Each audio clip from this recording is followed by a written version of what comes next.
Engine के cylinder में जब एयर फ्यूल का मिक्सचर इस सिलेंडर में आता है तो इसको जरूरत होती है एक चिंगारी की जो इस फ्यूल को जला सके। और यहाँ पर काम होता है स्पार्क प्लग का। यदि स्पार्क प्लग नहीं होगा तो सिलेंडर में आग नहीं जलेगी और पिस्टन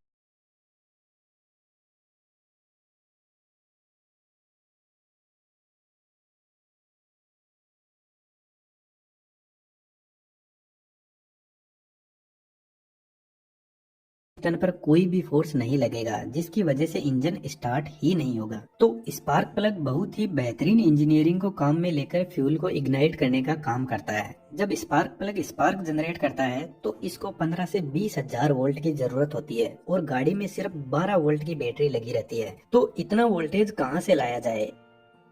इसके लिए स्पार्क प्लग को इतना वोल्टेज देने का काम करती है इग्निशन कोयल। इग्निशन कोयल एक ट्रांसफॉर्मर ही होता है जो बैटरी से मिल रहे 12 वोल्ट को बहुत हाई वोल्टेज में बदल देता है।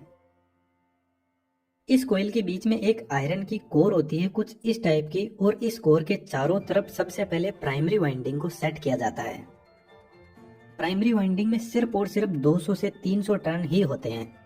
अब प्राइमरी वाइंडिंग को सिर्फ 12 वोल्ट की सप्लाई मिल रही है बैटरी से, तो इस वोल्टेज को थोड़ा सा बढ़ाने के लिए एक कैपेसिटर और कॉन्टेक्ट ब्रेकर को साथ में लगाते हैं। कैपेसिटर और कॉन्टेक्ट ब्रेकर बैटरी से मिल रहे 12 वोल्ट को बढ़ाकर प्राइमरी वाइंडिंग में 300 वोल्ट तक पहुंचा देते हैं। प्राइमरी वाइंडिंग के बीच में सेकेंडरी वाइंडिंग को सेट किया जाता है और सेकेंडरी वाइंडिंग में 20 से 21 हजार नंबर ऑफ टर्न्स होते हैं कुछ इस टाइप से।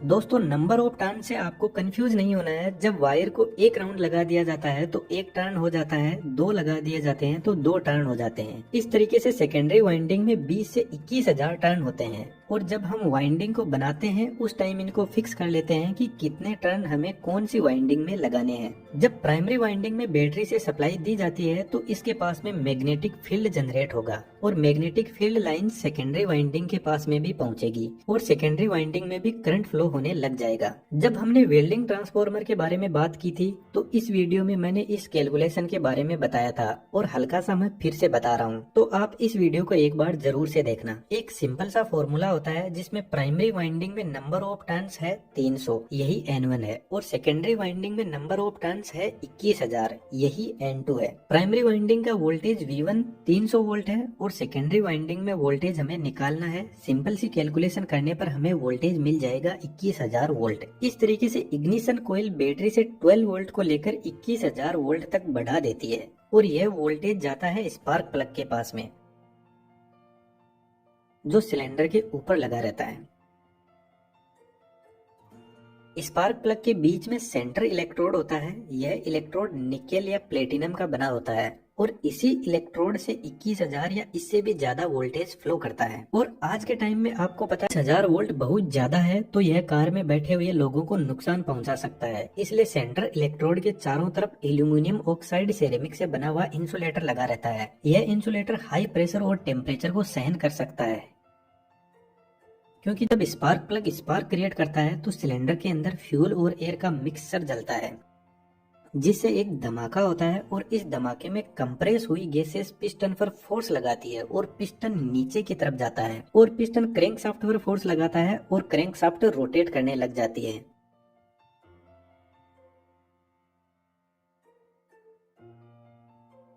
तो जब सिलेंडर में धमाका होता है तो ये फोर्स स्पार्क प्लग पर भी लगता है और कहीं से सिलेंडर में गैस लीक ना हो जाए, इसलिए इंसुलेटर हाई प्रेशर और टेम्परेचर को सहन कर सके, ऐसी प्रॉपर्टीज इसको दी जाती है। इंसुलेटर के चारों तरफ ग्राउंड इलेक्ट्रोड लगा रहता है जो लोहे का बना होता है और ग्राउंड इलेक्ट्रोड के चारों तरफ थ्रेड्स भी बने रहते हैं जो सिलेंडर के ऊपर स्पार्क प्लग को टाइट करने में काम आते हैं।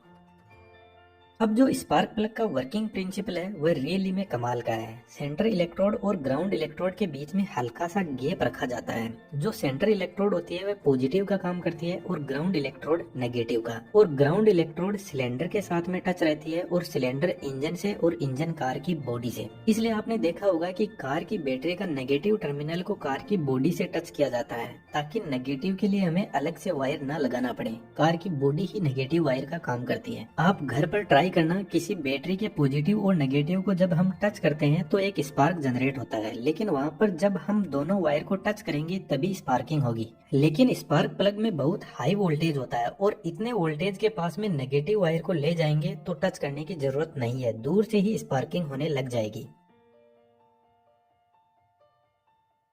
तो जब सिलेंडर के अंदर एयर फ्यूल का मिक्सचर ऊपर की तरफ कंप्रेस हो जाता है तब स्पार्क प्लग में सप्लाई दी जाती है, और जैसे ही सप्लाई दी जाएगी तो एक जबरदस्त स्पार्क क्रिएट होगी और यही स्पार्क फ्यूल में आग लगा देगी और स्पार्क प्लग की सप्लाई बंद कर दी जाएगी। इसके बाद की